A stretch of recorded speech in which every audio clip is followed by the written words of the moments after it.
Hello, my friends, hello, and welcome once again to stately Vaughan Manor, where Roger and I have returned. And we're going to be talking today about William Hope Hodgson, a foundational figure in horror and fantasy fiction. He probably isn't read enough today, considering how important he is in the history of weird fiction.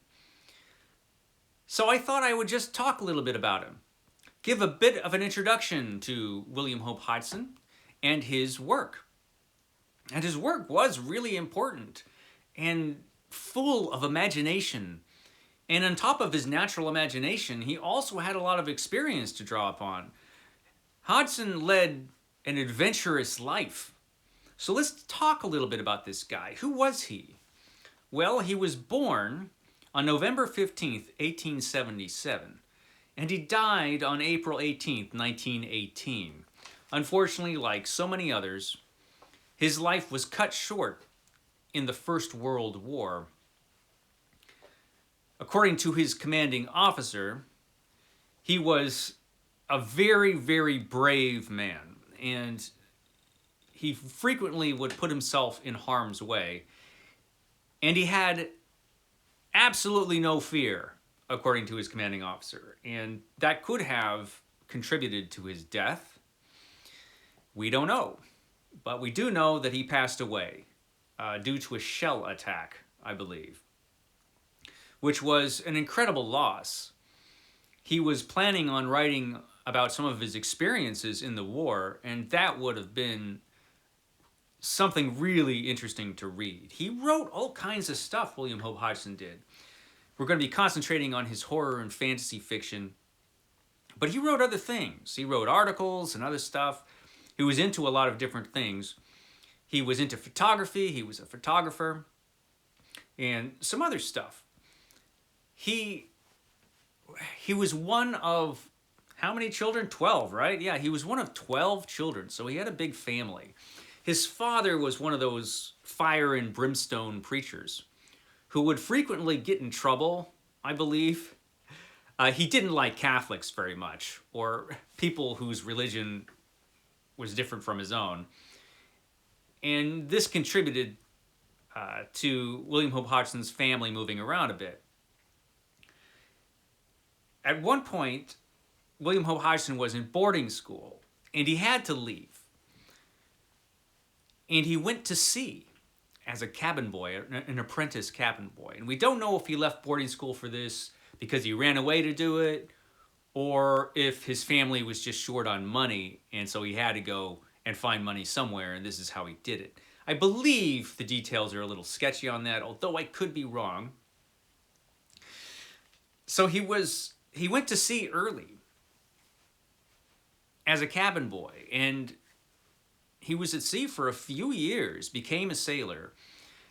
During his time as a sailor, he traveled all around the world and had some really interesting experiences, apparently.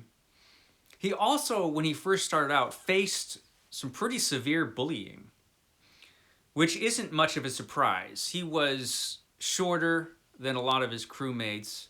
He was also better looking than just about anybody, and this led to him being a target.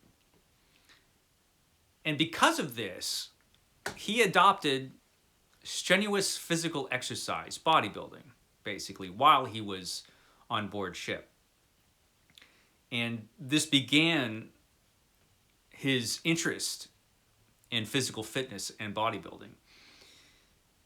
Apparently, he got a bunch of other crew members to join along with him in it,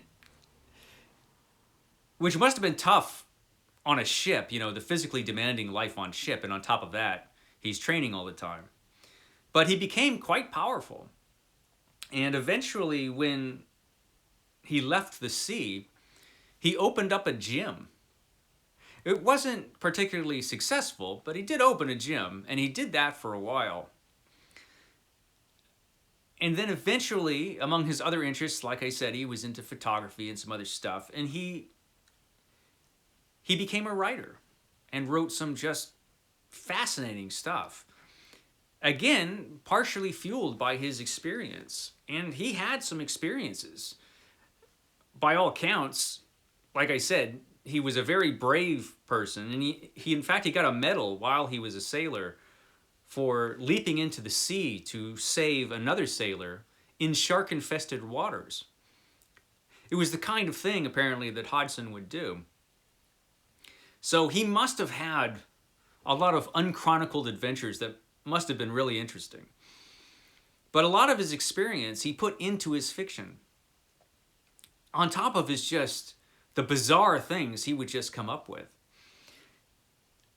I'm going to read you a little bit of what H.P. Lovecraft had to say about Hodgson in his essay, Supernatural Horror in Literature. And that's where actually I first learned about Hodgson.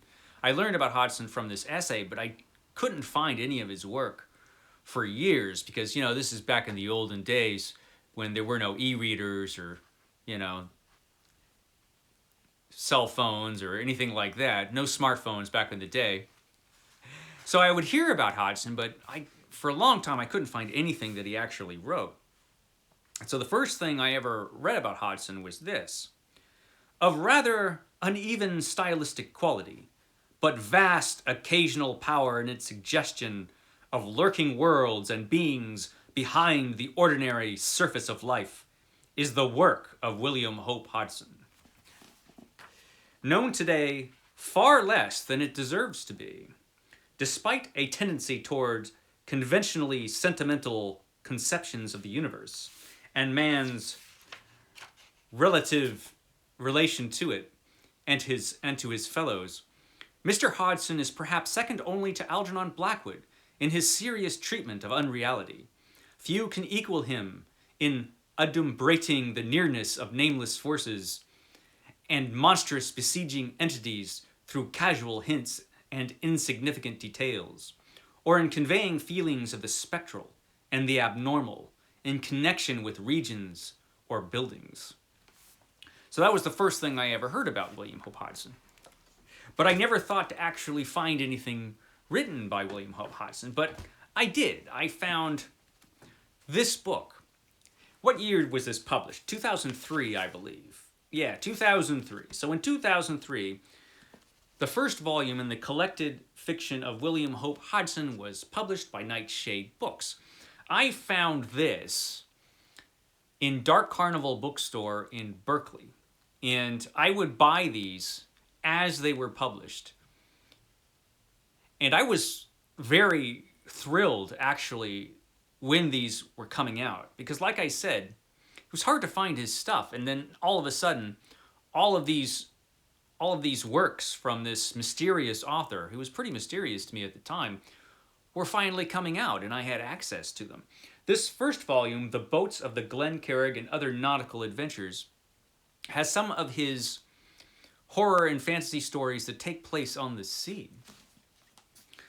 And so, in this initial volume was The Boats of the Glencarrig, and then some stories. We got the Sargasso Sea stories, the exploits of Captain Galt, the adventures of Captain Jat, and D.C.O. Kargunka. A bunch of stuff that had not been printed in a while.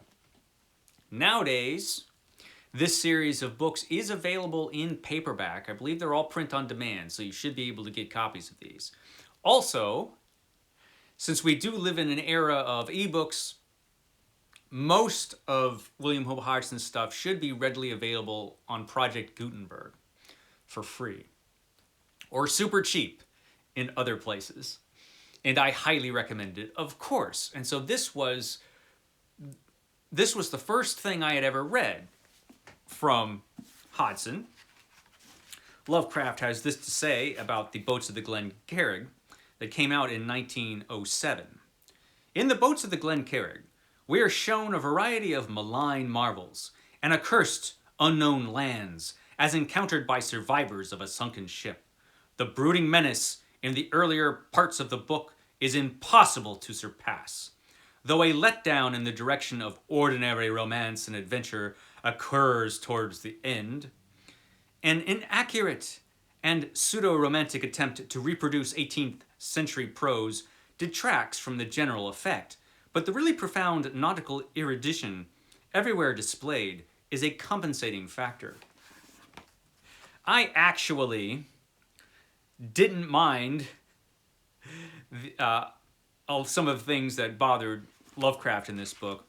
The prose is a little stylized, though not so much so as in some of his later stuff, but definitely well worth reading and very entertaining. That was followed by this volume. This is The House on the Borderland and Other Mysterious Places. Now this volume is important because it not only has House on the Borderland, there's William Hope Hodgson there, it not only has House on the Borderland, which is one of his most interesting works, it also has Carnacki the Ghost Finder and other tales of mystery and suspense. So House on the Borderland is one of the weirdest stories I've ever read. It has an interesting combination of a dreamlike quality and also realism. It seems like a dream, but one of those dreams that seems really, really real when you're experiencing it. And so some of the far out weird stuff that occurs in this novel really works.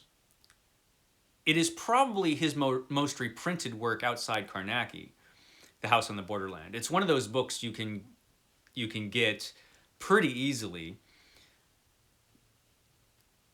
And I highly recommend it. I think if you were to only read one thing from this author, or if you just want to read something before you read anything else, just to see what you think, House on the Borderland would be a good choice. Carnacki and the Carnacki stories, that's a series of stories about an occult detective, an early occult detective similar to Algernon Blackwood's John Silence, but different. They have a different feel to me. And let's see what our pal Lovecraft has to say about that. So, does he have anything? Yes, of course. Here it is. The House on the Borderland from 1908. Perhaps the greatest of all Mr. Hodgson's works, tells of a lonely and evilly regarded house in Ireland, which forms a focus for hideous and other-world forces and sustains a siege of blasphemous hybrid anomalies from a hidden abyss below. The wanderings of the narrator's spirit through limitless light years of cosmic space and kalpas of eternity and its witnessing of the solar system's final destruction constitutes something almost unique in standard literature. And everywhere there is manifest the author's power to suggest vague, ambushed horrors in natural scenery. But for a few touches of commonplace sentimentality, this book would be a classic of the first water. I actually think it is a classic of the first water. I don't mind the sentimentality so much. Not quite as much as Lovecraft did. Lovecraft was not a big fan of Carnacki, but that's okay. Occult detectives were not his thing so much, although I rather enjoy them. This third volume, The Ghost Pirates and Other Revenants of the Sea, another great volume, which came out in 2005. This has stories from the sea, revenants, or posthumously published stories of the sea. And there were a lot of them in this volume, all well worth reading. Now in the fourth volume, we get The Nightland. This is probably, it's not his best work, but in a way, I think it might be his most impressive, The Nightland. It's fascinating. It can be a little difficult because of the style in which it is written, that is true. But it is, as the introduction states, a masterpiece of sorts. Really, really interesting book. It takes up most of this volume. I think it's his longest work. Really, really interesting. Lovecraft says, The Nightland, 1912, is a long extended tale of Earth's infinitely remote future, billions of years ahead, after the death of the sun. It is told in a rather clumsy fashion, as the dreams of a man in the 17th century, whose mind merges with its own future incarnation and is seriously marred by painful verboseness, repetitiousness, artificial and nauseating and nauseously sticky romantic sentimentality, and an attempt at archaic language even more grotesque and absurd than that in the Glen Carrig. Allowing for all its faults, it is yet one of the most potent pieces of macabre imagination ever written. The picture of a night-black, dead planet with the remnants of the human race concentrated in a stupendously vast metal pyramid and besieged by monstrous, hybrid, and altogether unknown forces of the darkness is something that no reader can ever forget. Again, I like this even more than Lovecraft did. I don't mind the sentimentality so much. The style doesn't always work in this, and if it does have a fault, it's that. And it's tremendously wrong.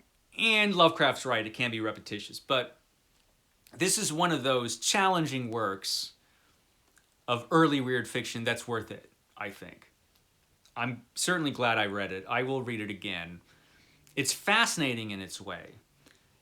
And so that is this. And this was published in 2005. Years later, in 2009, it was a long wait for this next one. It was a long wait for this. This is the last volume, The Dream of X and Other Fantastic Voyages, which has the remnants of his fiction.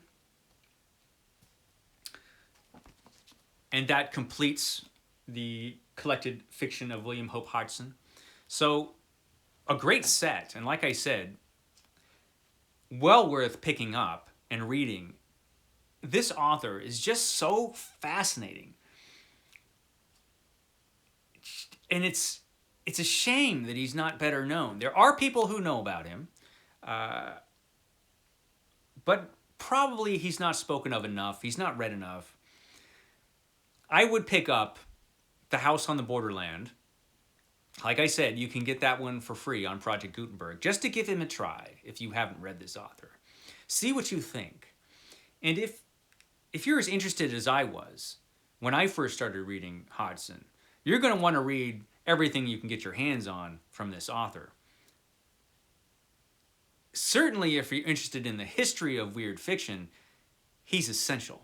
So that's all I have to say today about William Hope Hodgson, a fascinating figure from horror fiction's past. I will catch you next time.